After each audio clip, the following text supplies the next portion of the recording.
तरावी की नमाज चल रही थी, उसी बीच में जुलूस यहाँ से शोर शराबा करते हुए निकला और जब तक हम नमाज से फारिग होते, जब तक यहाँ शायद जुलूस का आखिरी हिस्सा बचा हुआ कुछ होगा, नमाज के लिए नमाज से फारिग होकर निकल ही रहे थे तो किसी ने बम अंदर की तरफ फेंका। सुतली बम था वो और उससे पूरा धुआं उठा और पूरी सिचुएशन क्रिएट हो गई और सारे लोग पैनिक हो गए। इस तरह फिर वो बात बढ़ती चली गई। फिर क्या हुआ? बस कुछ नहीं, बस मेरा तो कहना यह है कि मुझे समझ में ही नहीं आ रहा है कि ये जुलूस आखिर निकला कैसे और दूसरी बात इस रूट से कैसे निकला। तो ये निकल सकता है जुलूस के लिए तो नहीं, लेकिन किन लोगों ने परमिशन ली थी? क्या बिना परमिशन के निकलता?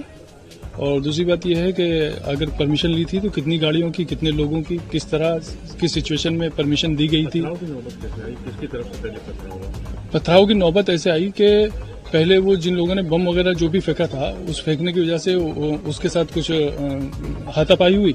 हाथापाई में मैं बाहर निकला और मैंने उस आदमी को निकालकर बाहर निकाला और इतने में वो अमित जोशी आए, उन्होंने बातचीत शुरू की। मैंने उनसे कहा कि ठीक है, थाने पर बात करते हैं, कोई बात नहीं, आराम से बात करते हैं। अमित जोशी यहाँ इलेक्ट्रॉनिक की दुकान है उनकी, वो आए थे और उन्होंने बातचीत नहीं, मुझे ये पता नहीं है, मैं उनको पर्सनली थोड़ा सा जानता हूँ इसलिए मुझे नाम याद है। तो उसके बाद उन्होंने यहाँ से वो गए और वहाँ से वो वहाँ पहुंचे होंगे और उसके बाद उधर से पथराव शुरू हुआ।